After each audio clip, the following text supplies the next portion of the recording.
எதன் கண்ணே நிலையாகி இருந்திடும் உலகமெல்லாம் எதனின்று அனைத்துலகும் எழுமோ மற்றிவையாலும் எதன்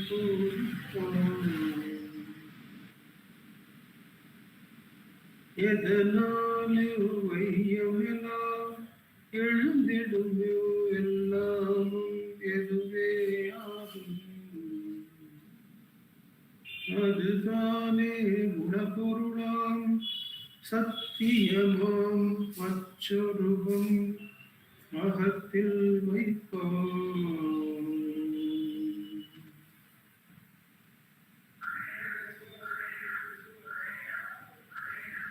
இழிவுடல் யானின் நல்லுகழ்ந்திடுங்க என்றும் ஒழிவில் என்பாம் தன்னை ஓர்க அழியும் உடல் ஓங்கலோடு தலை ஓரவுனலாறு கடக்க கராபுடை கொண்டற்று இழிவுடல் யான் என்னல் இகழ்ந்திடுக என்றும் பொழிவில் என்பான் தன்னை ஓர்க அழியும் உடலோம்பலோடு தலை ஓரவுனலாறு கடக்க கராபுடை கொண்டற்று.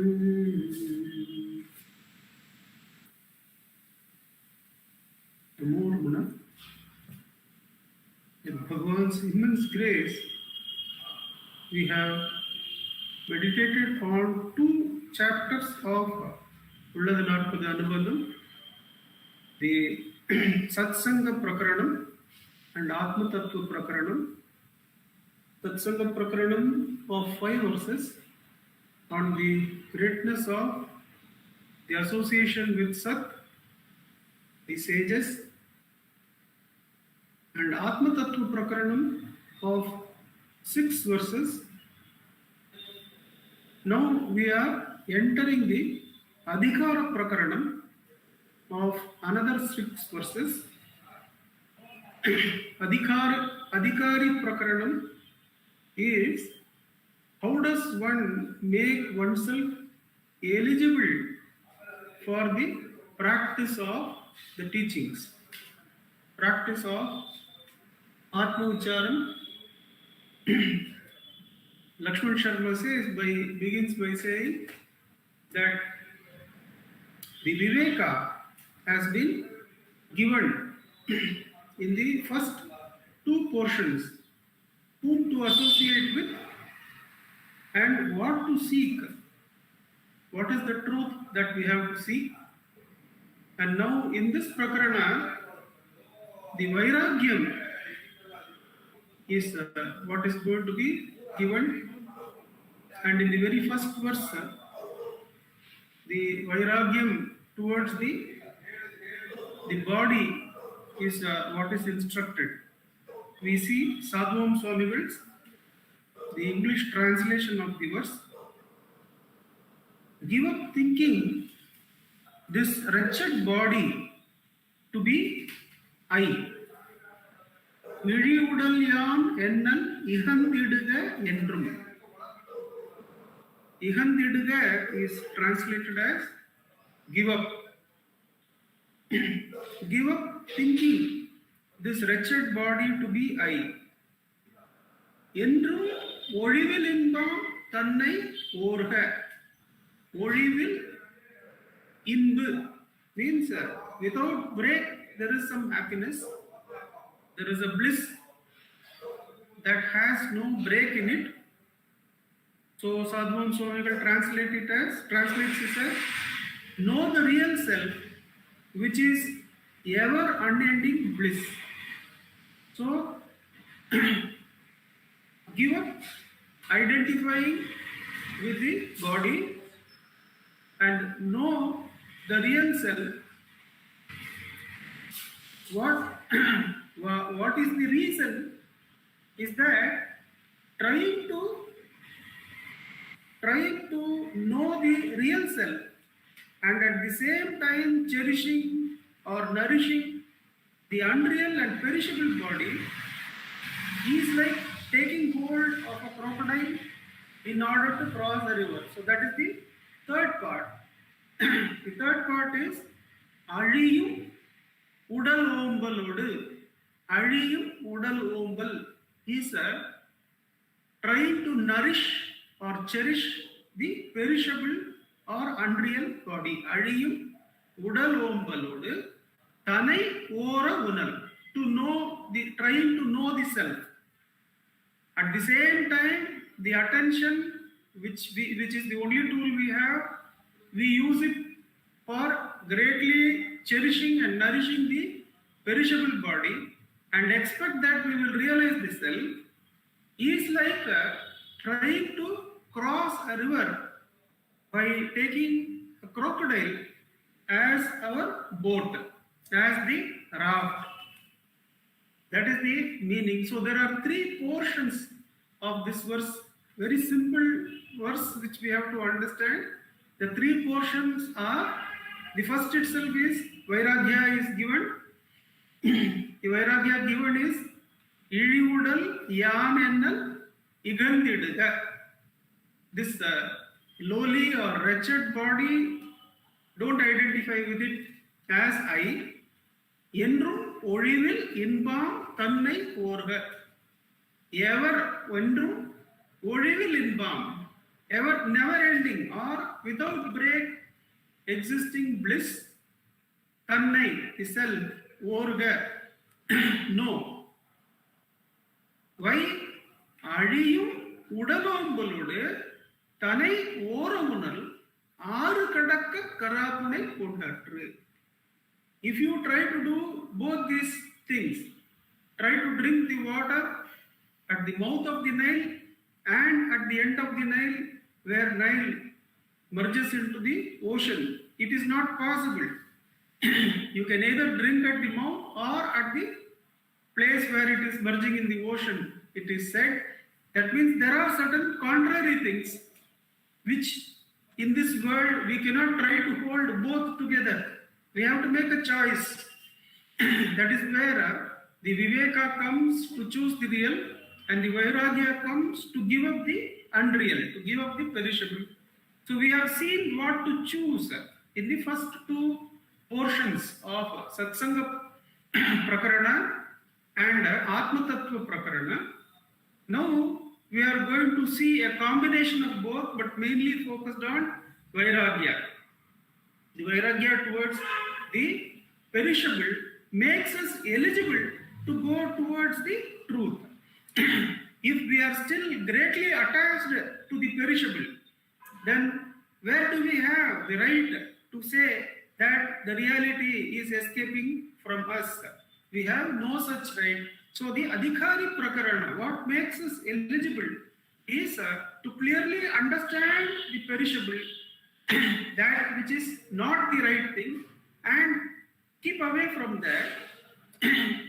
So these are the three portions we are going to touch upon in this verse.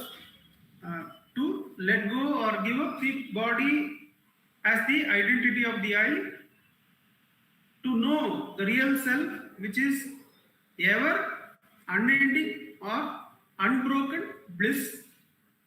Why we have to do this? The reason is given because Adiyum Udalombalodu, by cherishing and nourishing the perishable and simultaneously at the same time claiming that we are interested in the imperishable or that which is eternal, is like trying to cross a river, taking or mistaking the crocodile that is there for a log or a raft that will take us across.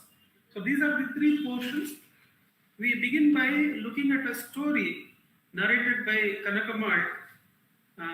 We find this, I think, both in Movements Remembered and in the commentary on the Bhagavan's teachings. In the commentary on this verse, there is this interesting story. How exactly can we easily give up the identity with the body, and how naturally we can do that. Bhagavan helps us do it through this incident. It appears two people belonging to the Brahmin community, but in the Brahmin community there were people who were helping the others in doing the final rites. There were people who would be pallbearers and who would go to the the crematorium, and there they will perform the help the whoever is doing the final rites perform those mantras. It was their duty. Two such youngsters, young men, we can see that the Smashan is after Ramanashram, about a kilometer away in the same road, Chengam road. We have those, and they are returning from their duty, and they are crossing Ramanashram when their stomach is just burning with hunger. So, with great doubt in their mind, they enter into the ashram, because one of them is saying that when having performed these rites, we should have the ceremonial purificatory bath, and then only we should have food. The other person is holding, hunger doesn't have any rules. This entire world exists because hunger is being fed by God. That alone doesn't have any other rules. When hunger is there, there is no purificatory rule. You can, since life is at danger, you can have food. These are the two opposing views that the two have, but both of them have entered. And fortunately for them, and fortunately for us, they meet Bhagavan. They meet Bhagavan, and the first one asks Kanakama and says, "Oh Bhagavan, is it not true that after having performed the rites that we do, that we have to have the purificatory bath before taking food?" Bhagavan says, "Who can deny that? Yes." Then the other person says, he says, "What, Bhagavan, you are supporting him? Food is the most essential thing on which life depends, and for having food, there is no rule, is it not?" Yeah, you are right, says Bhagavan. You are right, you can have food. Then both of them are confused, and they ask, "How can both of us be right? Please clarify.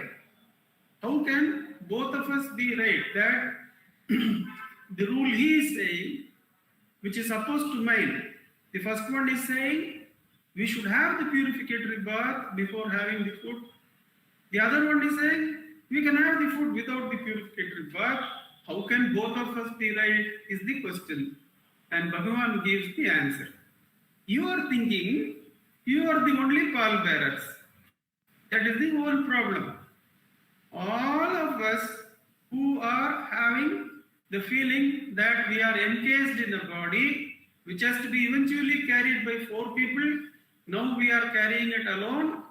We are all equally pallbearers like you. And the only purificatory way is to do Atmachara and go in. Therefore, all of us are equally polluted like you. So it is for each one of us to decide our own rules by which we want to live. Because the rule we chooses will purify us, and eventually the pure mind alone will be able to see the worth of Atmavicharam and practice it. So whatever rule you feel from within as this is the rule I want to follow, apply it, and you get the Chitta Shuddhi and keep applying it and living by it. Eventually you will stop being the pallbearer. The way in which Bhagavan handles this is that the beauty is that he says that everyone, every living being who is calling the body as I is a pallbearer. Therefore, everyone has to let go of this. It is not that you are alone being asked to let go. You are alone being asked to do that, this particular thing you have to do, then only you will get this. Not like that. Whoever is identified with the body, the rule is that we are all pallbearers. What 4 people have to carry, we are carrying it alone. Therefore, all of us to come to the realization of the imperishable, we have to let go of that. So what has to be done by everyone? Everyone has to stop at the signal. What is so difficult in you yourself stopping at the signal? It must be the easiest and natural thing, and that is the rule common to all. That is how Bhagavan makes this easy for us. That this is a rule that is common to all. Until we understand this and let go of the perishable body, there is no way we are going to see that which is imperishable. The God who has no beginning and no end cannot be found and surrendered to unless one detaches oneself from the job of being a pallbearer for this body. That is the story that Kanakama gives us. Of course, the tradition, what are the qualities required for an adhikari, are the sadhana chatushtaya, which is viveka, vairagya, then shat sampatti, and finally mumukshutva. Viveka we have seen, vairagya we are seeing in the process of saying. Shat sampatti is kshama, dhamma, titikshata, shraddha, uparati and samadhana. Kshama is inner tranquility of mind, dhamma is control of senses, titikshata is patience, shraddha is faith even in that which you cannot know or feel now, uparati is enthusiasm with which you do the sadhana, and samadhana is contentment which actually makes us work in all circumstances. Contentment is not laziness. Contentment makes you ready to do sadhana in any circumstance without worrying about it. So these are the traditional requirements of adhikari. Bhagavan begins by saying you get adhikara for atma vichara by clearly understanding that I cannot identify with the perishable body as I. That is the one condition that he is asking of us. Idivudal yan enal igandiduga. That is what he asks. Now, the perishable nature of the body. Let us have a brief look at that. There is, of course, the science behind it that I have uploaded in the group. You can go through it. Science has clearly come to understand that the physical body is so ephemeral that it is changing every moment. It is exchanging atoms with the earth every moment. The physical body is so ephemeral. Every moment atoms are being exchanged. There are 7 billion atoms in our body, says Tomchi, out of which the water, the food, the solid food and the air that we exchange. 1 kg of food, 2.5 kgs of water and around 1 kg of air atoms that come in, and similarly that percentage goes out. It is around 7% of the body weight every day is exchanged, is ephemerally changed. We still call it as I, but it is undergoing perishability, it is undergoing change. And within 2 weeks, he says almost all the atoms are exchanged with the earth. Earth, if you take as the matter, the solid, the liquid and the air, with the exchange between the body and the earth is so natural and so constant that every moment I am breathing in air, I am changing. The body is changing if I identify myself with the body. That is the degree of ephemerality. Of course, we saw that Guru Nanak Ji says that the ephemerality of human life should be taken that the breath of life is only to the extent of one breath. So that is the only guarantee given by God, beginning and end of breath. Therefore, we should remember Him with every breath, according to Him. And there is this story about the adhikari nature of the novice, in a story where Buddha comes and deals with his novice students and asks, what is the span of lifetime available for you for sadhana, for being focused on enlightenment, so that at other times you can do other things. The first novice says that my lifespan, I feel, is only one waking state. Then the sleep comes. I don't know what happens in sleep. So I have only the waking state for me to do sadhana. So that is the lifespan, he says. Then Buddha says, you have understood a little bit but not much. Goes to the next novice who says that span of life is dependent on the food we have. Unless the food energizes the body, we are not going to live. Therefore, the span of life available is the time taken to intake food. Buddha says, a little bit you have understood better, but not enough. The last novice is supposed to have said that the lifetime that we have is only the blink of an eye. If we open the eye, the world and body is there. If we close the eye, world and body is gone. Therefore, in that blink of an eye and in continuation of the blinks of eyes, we should seek enlightenment. These are some indications that spiritual people and science have indicated towards the first point, why it is called idimudal, because of the perishability in it. Of course, we say igandidigal is not aversion. Igandidigal is letting go without like or dislike, without any attachment or aversion. One lets go of the body.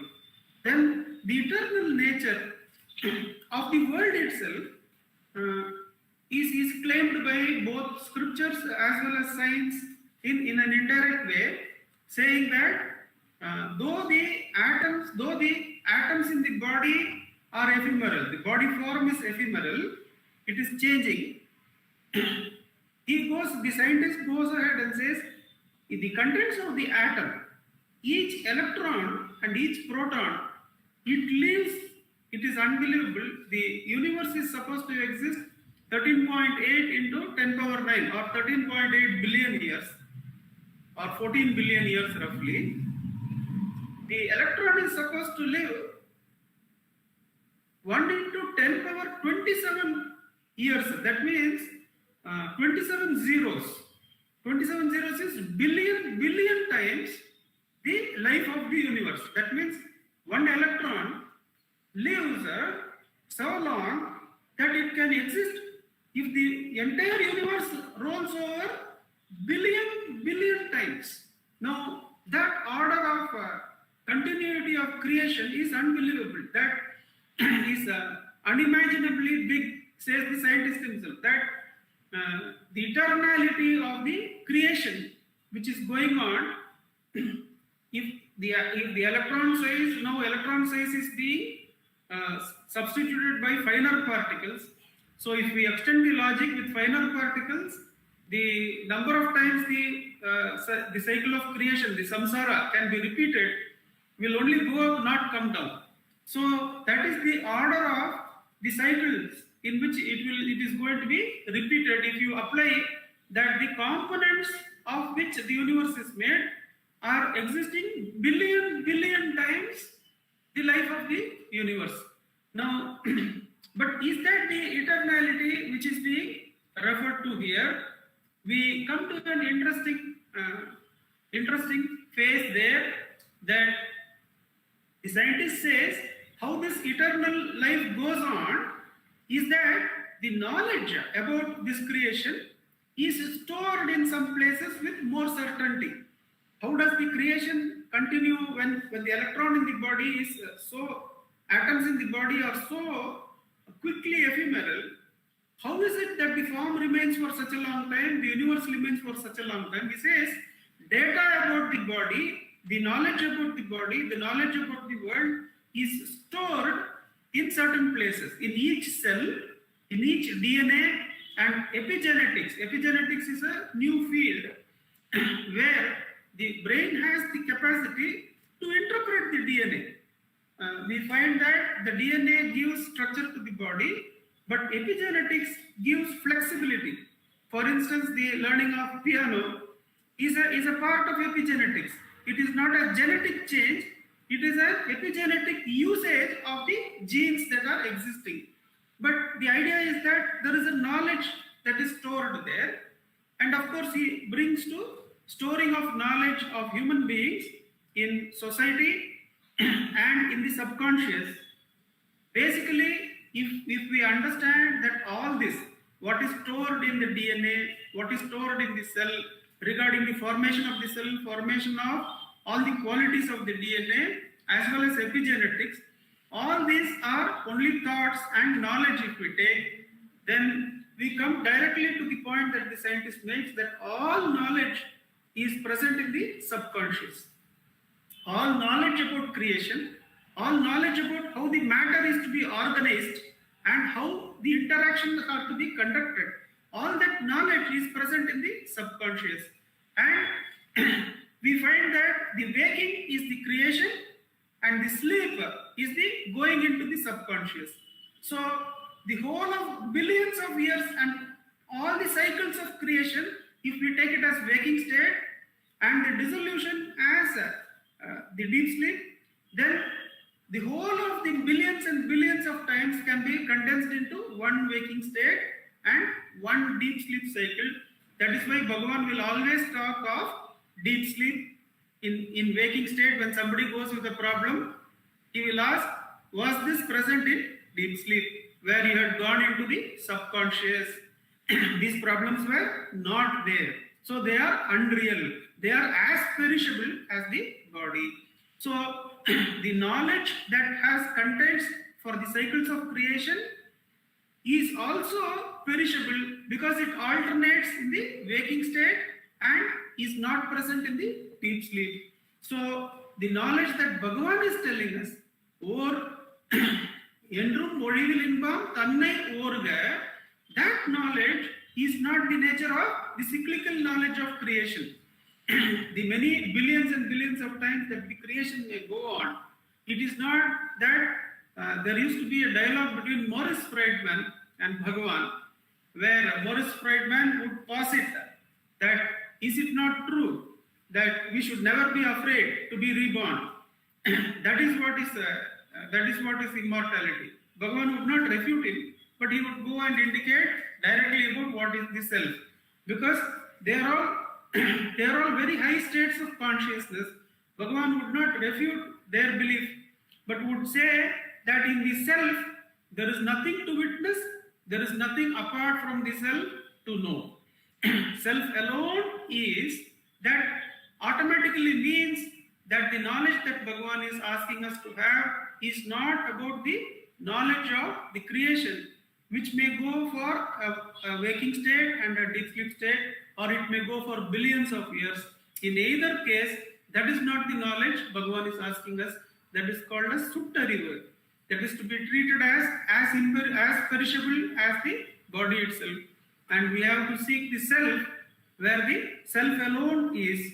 So that is one clarification we take about the cyclical nature of creation, which is there in Vedanta also. It is said in Vedanta that there are Ramarishi and those who have seen so many cycles of creation.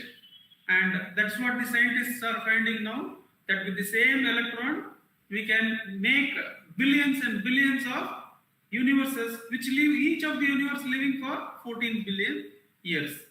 But do we all necessarily have to learn these numbers, these complicated things, this cyclical creation and all that? Absolutely not necessary. The great ones have simplified it and indicated to it how easily we can grasp this nature of the self as against nature of the creation.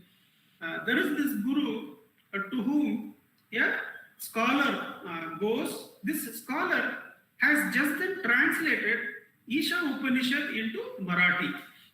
The Isha Upanishad is said to be one of the toughest Upanishads, though it is containing only 18 verses. It is called as Mantra Upanishad. It is said to be very difficult in understanding, because it has a combination of the Jnana as well as the Karma Yoga. How the karma rules, the rules of dharma and ethics are derived from Ishavasya Midam Sarvam. That entire thing is present in the Upanishad, and this scholar has translated that Isha Upanishad into Marathi. But after completing the translation, though he is satisfied with the verbal contents of the translation, he is not satisfied that he has understood its essence.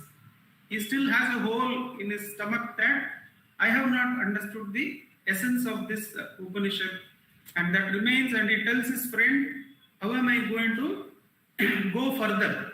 Then the friend suggests you go to that Guru and shows the other Guru to whom he can approach, and that Guru who appears like a village rustic, he tells, oh, this one, why do you worry? You are going to go to that person's house, that Dhani's house in a few days.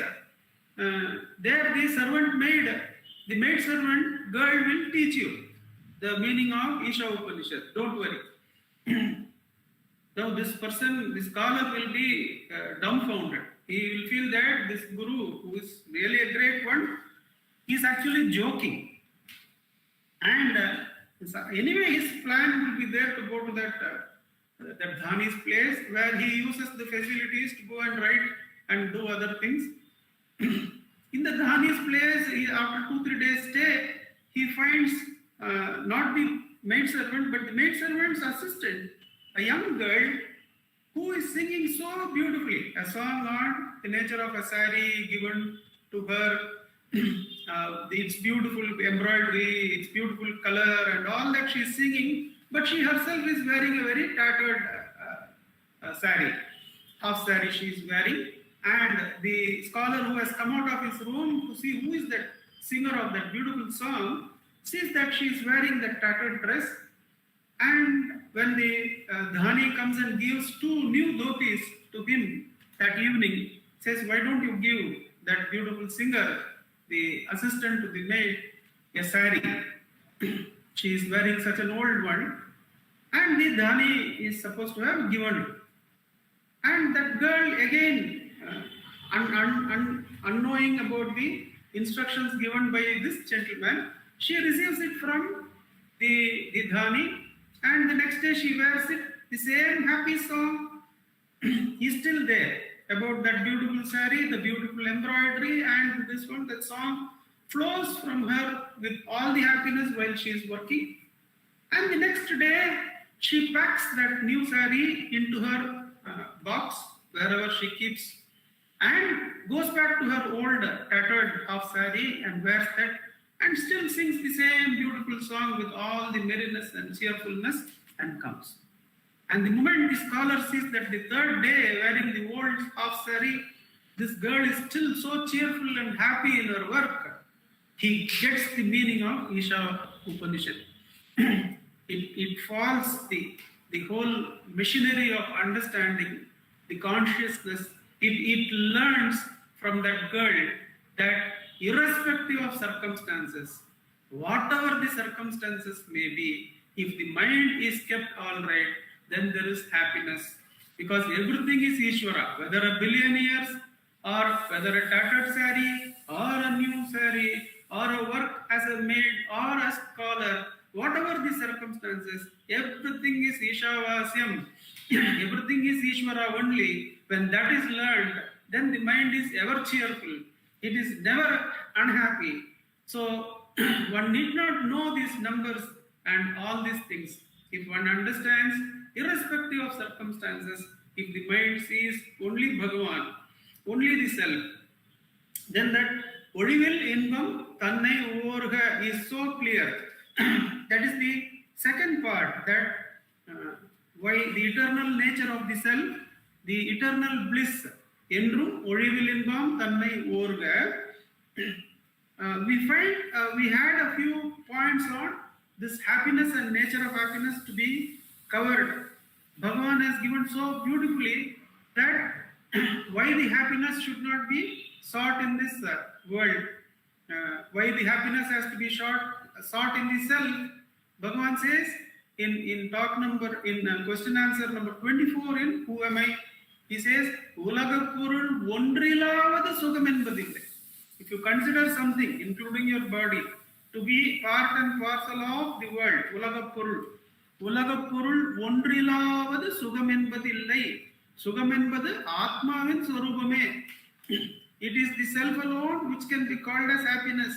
The objects do not have the capacity to give happiness. Talk number 619, I think. No, this is in this is in the question answer in Who Am I? Question number 24.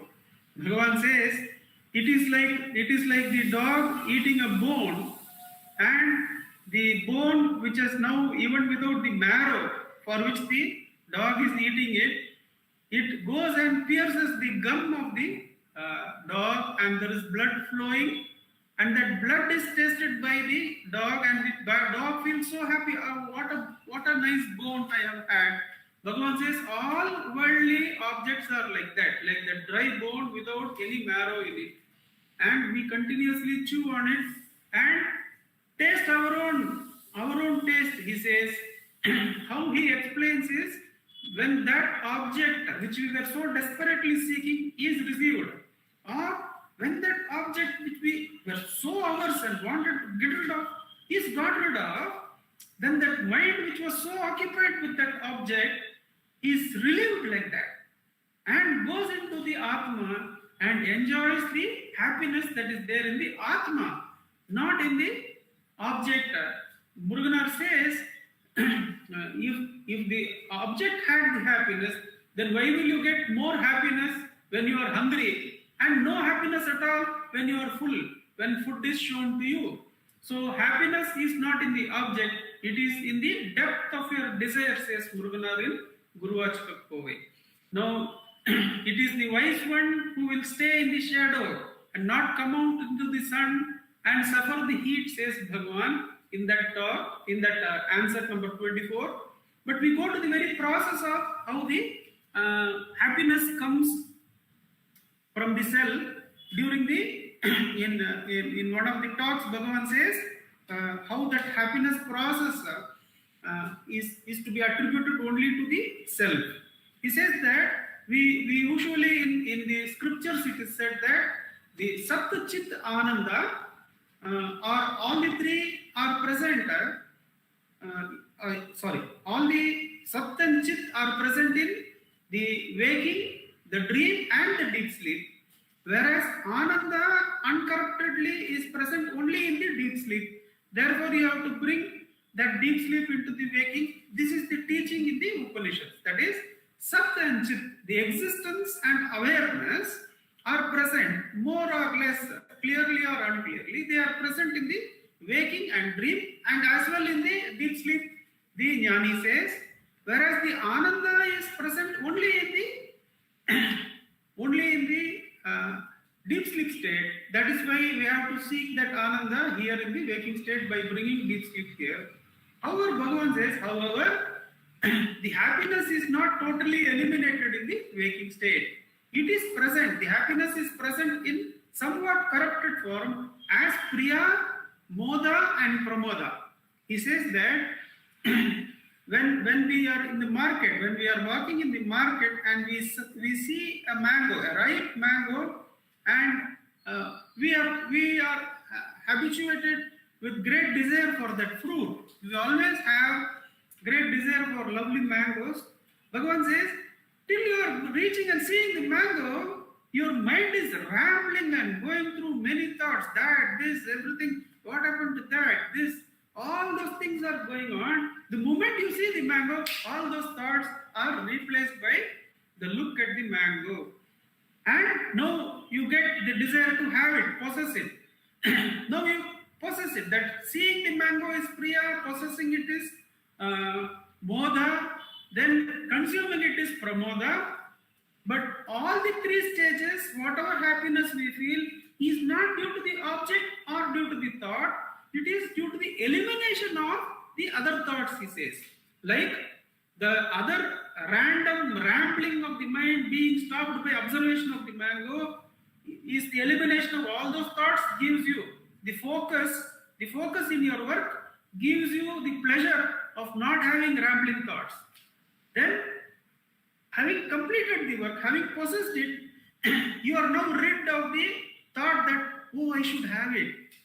Now, eating it, you are now rid of, now I am merely possessing it, I am not having. All these people are sitting, how am I to eat, all those things, then they all fortunately go away.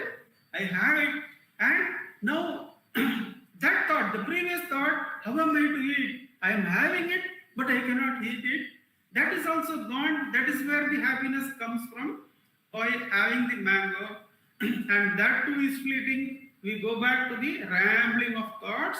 This is the process. This is the how the happiness is felt through Priya, Moda and Pramoda in the waking state, says Bhagavan. And this very process is used in Dhyana, Dharma, Karma and all that. In Karma Yoga, we focus on the Seva, so that the rambling thoughts will be put aside.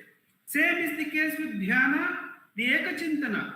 How the mantra has power, only the mantra-adhikari will know. But when the suitable mantra is received, we see that the rambling thoughts are displaced and the Ekachintana comes, the mind is purified. And the elimination of thoughts, irrespective of the situation, it is always the elimination of thoughts that brings the happiness. And in the self, all thoughts are completely eliminated. Therefore, it is always ever happy. If you understand this process, we understand even a meditation process like mindfulness, how it brings us gradually and how it puts aside. They make us look at the senses, then the worldly thoughts are all put aside, the rambling is put aside. Observe the breath, observe the mind. Each stage, the thoughts are reduced, and Bhagavan's teaching of Atma Ucharam is hold the Atma, let go of all the other thoughts. Naturally, Bhagavan takes us towards the ever present and unending bliss of the self. Now, if we don't understand this and go towards the still the nourishing and cherishing of the body, it is like holding a crocodile to cross a river, says Bhagavan in the last two lines. The last two lines are taken from Viveka Chudamani, the verse number 84 in Viveka Chudamani, where a similar reference is given, that the cherishing and nourishing of the body, and saying that I am equally interested in the self. At the same time, he is like trying to cross a river on mistaking a crocodile for a log or a raft. Now, this is clarified by Bhagavan in talk number 619, where Bhagavan says, the Hatha Yogis say that Suvar illama Sitra ezhudha mudiyadu. Without the screen, how can a painting be done? And without a healthy body and limitless continuation of life in the body, how can we do sadhana? It is not possible, say the Hatha Yogis. Bhagavan says, but what is the screen? The screen is not the body. They are mistaking the body to be the screen. The screen is actually the self, in which the painting, including the body, the entire painting of creation is written only on the screen of the self. Go for the real screen, Bhagavan says. Don't mistake the Suvar illama Sithiram ezhudha mudiyadu, or without the screen, how can I paint? Don't mistake that screen to be the body. Understand that the screen is only the self. And for our benefit, there is a questioner, Professor Syed, who asks Bhagavan, if you say don't be attached to the body, can we at least fulfill the basic needs? And so Bhagavan says, definitely there are said to be three basic things that we need for sadhana, that is Ichcha and Bhakti and Shraddha. Ichcha, Bhakti and Shraddha. Ichcha means attending to the basic necessities of the body, like having food, then the basic functions including food, digestion and the evacuation, whatever is basic required, there is no problem in having that, because the jnani too is seen to have a normal life as far as the basic needs of the body are concerned. Now, this is more or less the content of this simple verse, but a very deep pointer, that Udalombalodu Tanaivaronar Aru Kadaka Karapunai Kondatu. if you are unduly attached, not minimally keeping it going, if you are unduly attached to the nourishing and cherishing of the body, then we automatically will not be able to turn inward, because the cherishing of the body means we will be turned outward towards the world, whereas the self, the limitless happiness, the eternal never-ending happiness is present inside. So to turn inward, naturally one has to detach oneself from over-attachment to the body. That is the content of this verse. We begin the Adhikari Prakarana with this verse, and we go on to some 6 more verses in this before going into the Upasana Upasana segment of Ulladu Narpadu Anubandham. With Bhagavan's immense grace, let us sit for Atma Ucharam for 10 minutes.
Sri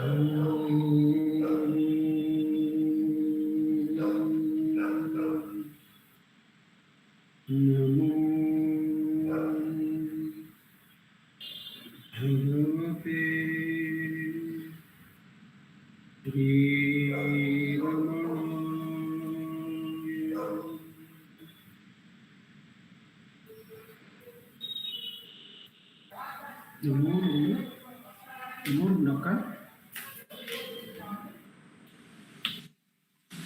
Namo Ramana.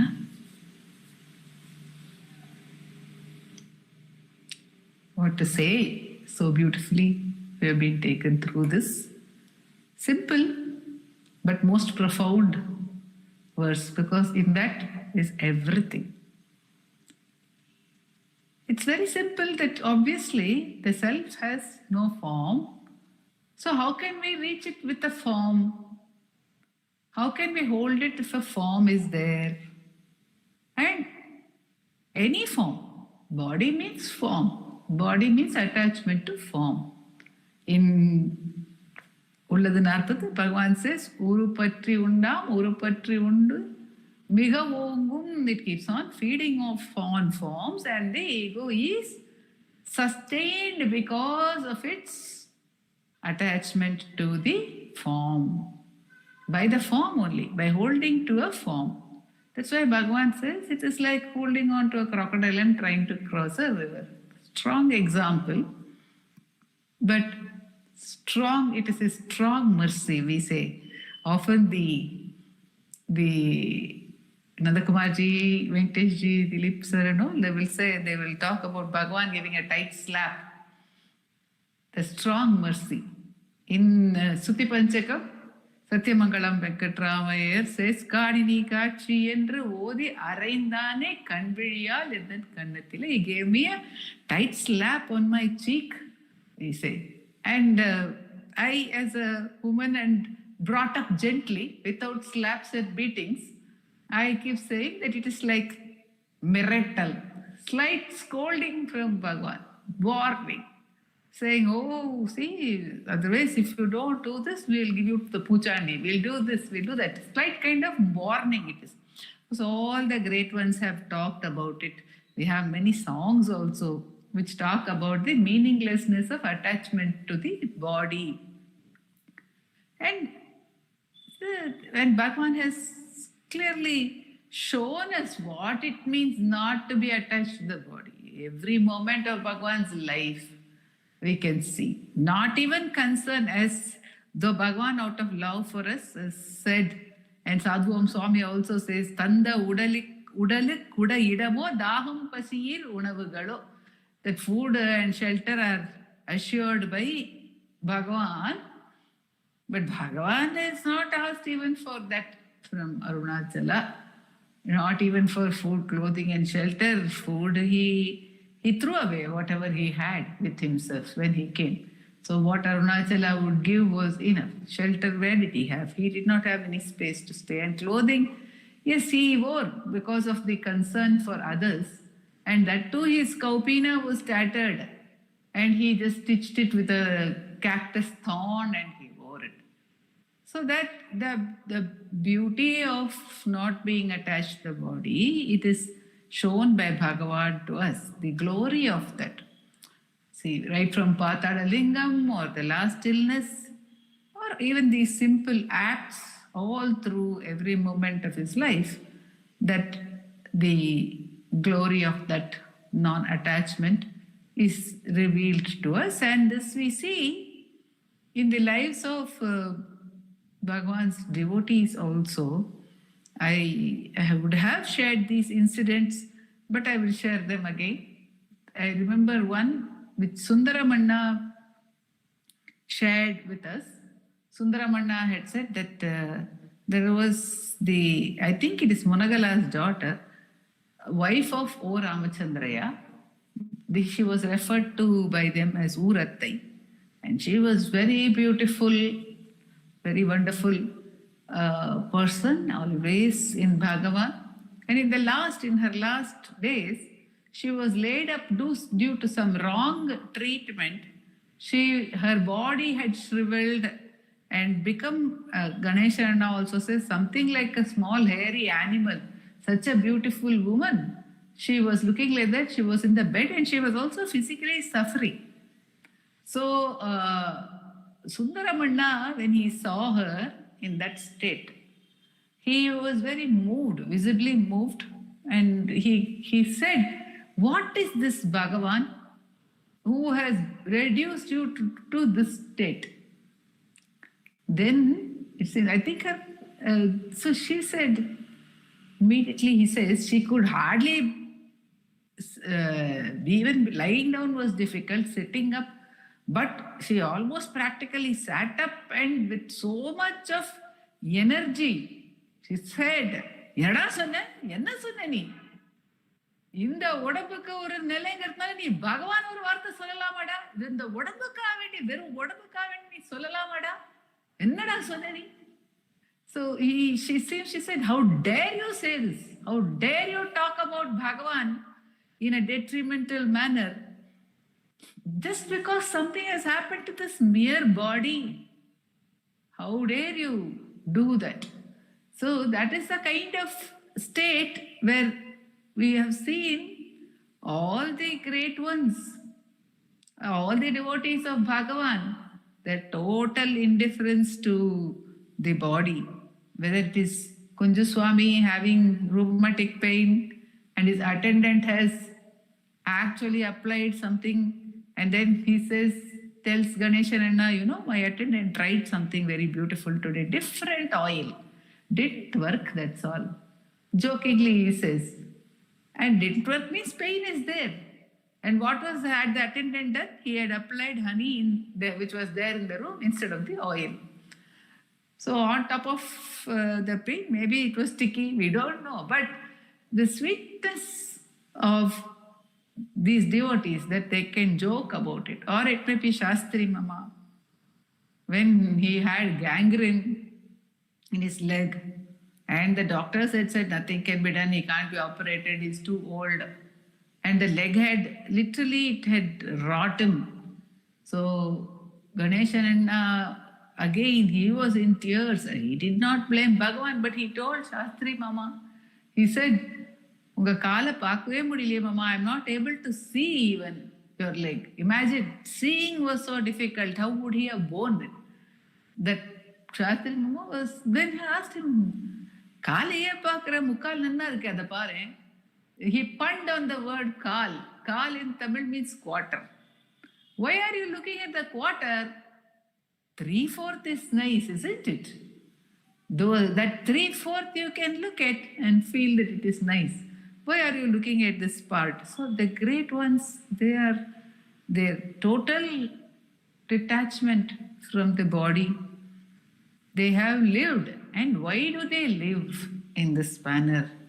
To show us that it is not of significance. Only for that purpose Bhagavan has borne that body for 54 years after his enlightenment. Otherwise, what is the purpose of his being embodied and staying in that body for however subtle, however grand that form may be? We must remember that it is attachment to a body, because it springs only from the primary attachment to one form for ourselves. This is my form, this is my limitation.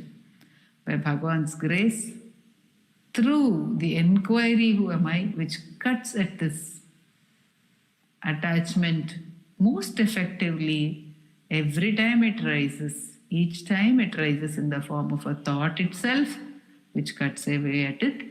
Through that inquiry, which is Bhagavan's weapon, let us all be abiding in the self, crossing over by holding on to the inquiry as a raft. That inquiry, which is also his gracious feet, let us hold on to it as the raft. That's what Bhagavan is saying. Let us not hold the body as a raft, but the inquiry as the raft. Om Namo Bhagavate Sri Ramana.